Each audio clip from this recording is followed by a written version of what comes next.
Illustration number 46 पर बात करते हैं।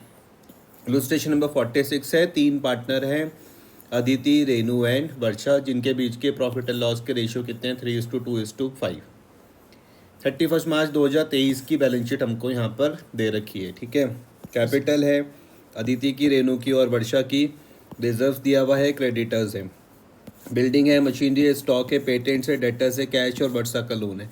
अब यहाँ पे कुछ नया आ गया, देखो वर्षा का लोन जैसी चीज़ अभी तक कहीं हमको दिख नहीं रही थी, नहीं दिख रही थी ना, अब ये हमको दिख रही है। तो पहले इसको यहाँ पे हम समझना शुरू करते हैं।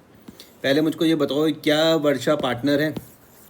वर्षा पार्टनर है, ये है ना वर्षा। हाँ। वर्षा तो है पार्टनर। अब वर्षा का लोन अगर असेट साइड पर दिया हुआ, ध्यान से समझना, वर्षा लोन अगर कहाँ पर दिया हुआ, तो इसका मतलब कहानी क्या बनती है कि हमारी फर्म ने इस वर्षा को लोन दिया होगा।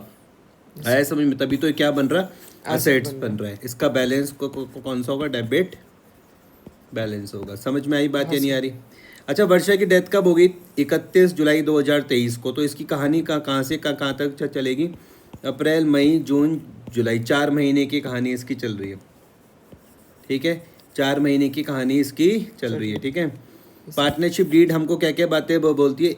Interest on capital was to be provided at the rate of 6% पर एनम। ध्यान से मेरी बात को समझना, मुझे एक चीज़ का जवाब दो, क्या हम इसको इंटरेस्ट ऑन कैपिटल पूरे साल भर का दें या फिर जब तक उसकी डेथ हुई है तभी तक का ही देंगे?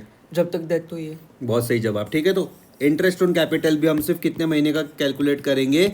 4 महीने का ही हम लोग क्या करेंगे? कैलकुलेट करेंगे। गुडविल है फर्म की was to be valued at 3 year purchase of the average profit of the previous 5 year, जो तुमको दे रखा है 90,000। मैं मान के चलता हूँ तुम्हें इसका फॉर्मूला पता ही है कि goodwill is equal to average profit multiply by number of year purchase, है ना? Yes sir. वो यहाँ पे तुमको 90,000 मल्टीप्लाई बाय 3 करके तुम्हें 2,70,000 पूरे फर्म की गुडविल मिल जाएगी। उसका तुम शेयर निकाल दोगे। बाकी कहानी तुमको पता ही है कि जो पार्टनर क्या करेगा, गेन क्या करेगा, और जो क्या करेगा, सेक्रीफाइस करेगा। उसके बाद की कहानी में कोई दिक्कत नहीं आएगी। या समझाऊँ?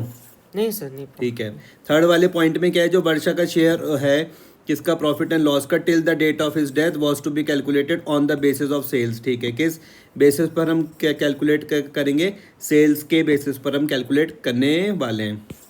सेल्स मुझको कब तक की दी हुई? 31 मार्च 2023 तक की दी हुई। कितनी थी? 60 लाख रुपए की सेल्स दी हुई। और 1 अप्रैल 2023 से 31 जुलाई तक की भी दी हुई 15 लाख रुपए की सेल। देखो पिछले साल की सेल मुझको कितनी दी हुई? 60 लाख रुपए की दी हुई।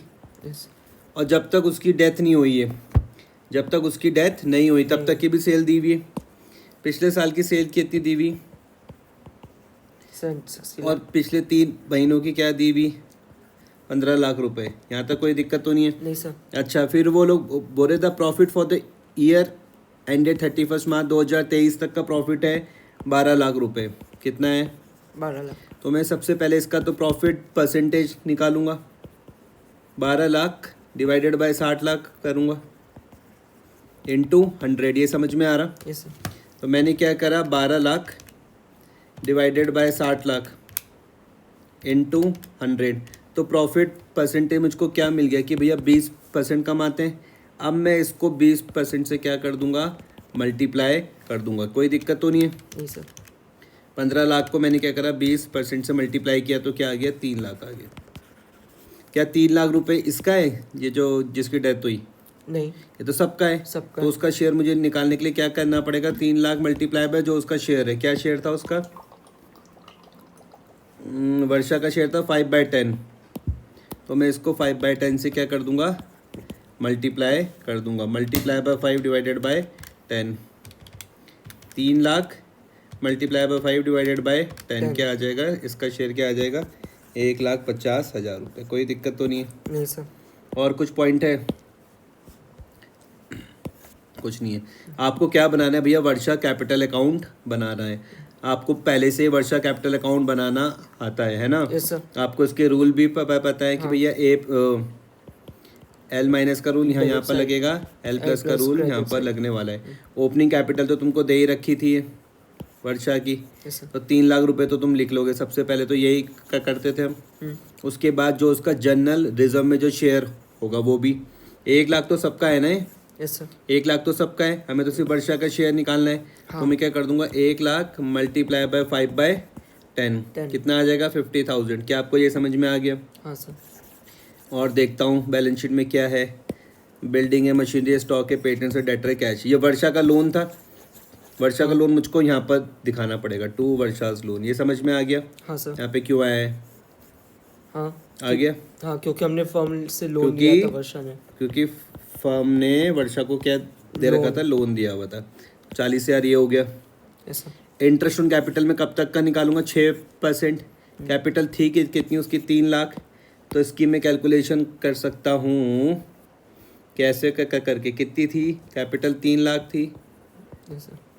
3 लाख का 6% निकाल दूंगा, तो 3 लाख का 6% क्या आ रहा, 18,000 आ रहा। लेकिन क्या ये तो पूरे साल भर का निकल गया, साल भर का थोड़ा दूंगा मैं उसको, 4 ही महीने का तो दूंगा। हाँ तो मल्टीप्लाई बाय 4/12, तो मल्टीप्लाई बाय 4 डिवाइडेड बाय 12, तो कितना दूंगा मैं, सिर्फ उसको 6,000 रुपये दूंगा। आया समझ में? Yes, sir. पूरे साल भर का क्यों दूं भाई, उसकी तो जब 4 ही महीने में डेथ होगी तो 4 ही महीने तक का तो देंगे। तो आपको मेरे हिसाब से ये 6,000 रुपये समझ में आ जाएगा। ये मैं आपके लिए छोड़ रहा हूँ, ये गुडविल की ट्रीटमेंट मुझे लगता है कि आप ये खुद से मैं कर लोगे। और ये हमने ये सस्पेंस, ये प्रॉफिट एंड लॉस का सस्पेंस तो हमने निकाल ही दिया था प्रॉफिट का। ये 1.5 लाख रुपए तुमको समझ में आ गया, कोई दिक्कत तो नहीं। क्रेडिट का टोटल पूरा कर लोगे। 40,000 को माइनस करने के बाद जो बचेगा वो किसको देना है? क्या वर्षा को देंगे? वर्षा तो है ही नहीं, वर्षा तो है ही नहीं। वर्षा के Legal executor। एग्जीक्यूटर को देंगे। तो ये बैलेंस यहाँ पर आ जाएगा 601,000। Yes sir. आया है समझ में? हाँ पक्का वर्किंग नोट देख लोगे, यहाँ पे फॉर्म की पूरी गुडविल निकाल लोगे, वर्षा का शेयर निकाल लोगे, बाकी तो तुम खेल लोगे मेरे हिसाब से अब। पक्का? ये वाला क्वेश्चन इसके बाद आपके लिए होमवर्क है, इलस्ट्रेशन नंबर 47। ठीक है, बढ़िया क्वेश्चन है, बहुत बढ़िया क्वेश्चन। इसमें तुमको क्या बनाना है, यहाँ तक बना लेना, पार्टनर्स, कैपिटल, एग्जीक्यूटर, फिर मैं बताऊंगा। अगर होता है तो ठीक है, नहीं होता तो कल मैं यहीं से स्टार्ट करूंगा। मुझको ध्यान रखना, इलस्ट्रेशन नंबर 47 से मुझको कल स्टार्ट करना है। ठीक है।